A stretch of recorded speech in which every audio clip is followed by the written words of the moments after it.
আগে ধারণা করা হতো মহাকাশ যেহেতু একটি বায়ুশূন্য স্থান, তাই সেখানে শব্দ হওয়া সম্ভব না।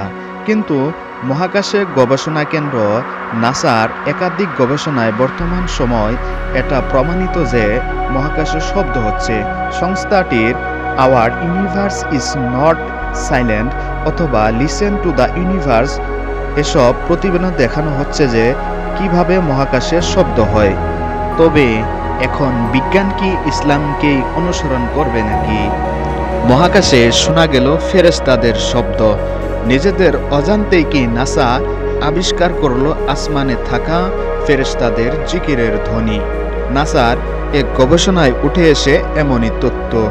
মহাশূন্যকে নিঃশব্দ ভাবা হলেও আসলতে প্রতিনিয়ত সেখানে শব্দ হচ্ছে। গবেষকরা সেই স্বপ্নে বলছে যেন মিলিয়ন বিলিয়ন মানুষ একসঙ্গে গান গাইছে।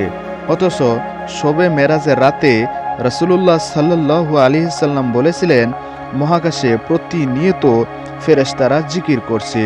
তবে কি এবার রেকর্ড করা হলো ফেরেশতাদের জিকিরের ধ্বনি? আবু দাউদ রাদিয়াল্লাহু তাআলা আনহা বলেন, যখন মেরাজ থেকে রাসূলুল্লাহ সাল্লাল্লাহু আলাইহি সাল্লাম ফিরে আসেন তখন তাকে প্রশ্ন করা হয়, আপনি আকাশে কি দেখেছেন আর কি শুনেছেন? উত্তরে রাসূলুল্লাহ সাল্লাল্লাহু আলাইহি সাল্লাম বলেন, আমি যা দেখেছি তোমরা তা দেখো না, আর আমি যা শুনেছি তোমরা তা শুনো না। আকাশে প্রচণ্ড কাঁপুনির শব্দ হচ্ছে, আর তা হওয়ার কারণ আছে। আকাশে 4 আঙ্গুল পরিমাণে জায়গাও খালি নেই। সেখানে ফেরেশতারা সিজদায় আছেন আর আল্লাহর জিকির করছেন।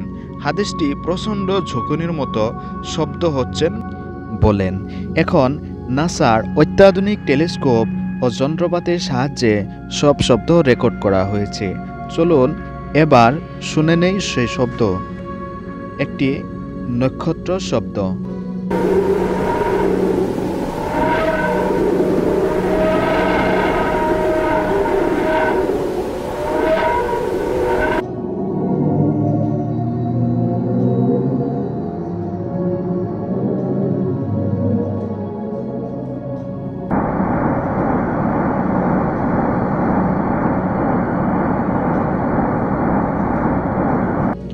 গবেষকরা বলেছেন মহাকাশে মুক্তভাবে ছড়িয়ে ছিটিয়ে থাকা বিভিন্ন কণা বা নক্ষত্র রেডিয়েশনের কারণে কম্পন বা ভাইব্রেশনের সৃষ্টি হয়। তার কারণে শব্দর উৎপত্তি। শব্দগুলি ইলেকট্রোম্যাগনেটিক ওয়েভ আকারে থাকে। পরে সেগুলোকে শব্দ তরঙ্গতে রূপান্তর করা হয়। একটি খেয়াল করলে দেখা যাবে যে রাসূলুল্লাহ সাল্লাল্লাহু আলাইহি সাল্লাম 1400 বছর আগেই বলেছিলেন যে আকাশে কাঁপুনির সৃষ্টি হয়। নাসাও বর্তমান বলছে শব্দ কাঁপুনির কারণেই হয়। এমনকি গবেষণার সাথে যুক্ত একজন গবেষক বলেন, শব্দ শুনে মনে হচ্ছিল যেন মিলিয়ন বিলিয়ন মানুষ একসাথে গান গাইছে। অথচ মহানবী সাল্লাল্লাহু আলাইহি সাল্লাম 1400 বছর আগেই বলেছিলেন যে ফেরেশতারা একসাথে আল্লাহর জিকির গাইছে। নাসা মহাকাশ এমন শব্দ আবিষ্কার করেছে ঠিকই, কিন্তু তারা এর পিছনে বিভিন্ন কারণও বর্ণনা করেছে। কোনো গবেষণায় বলা হচ্ছে যে নক্ষত্র চুম্বক ক্ষেত্র, আরও কোথাও বলা হচ্ছে যে প্রাচীন মহাবিশ্বর বিস্ফোরণের শব্দ। তবে শব্দগুলো মহানবী সাল্লাল্লাহু আলাইহি সাল্লামের বর্ণনা অনুযায়ী পুরোপুরি মিলে যায়। আসলে এই শব্দগুলি ফেরেশতাদের জিকিরের শব্দ কিনা আল্লাহ তা ভালো জানেন। আপনারা দেখছেন শান্তি টিভি।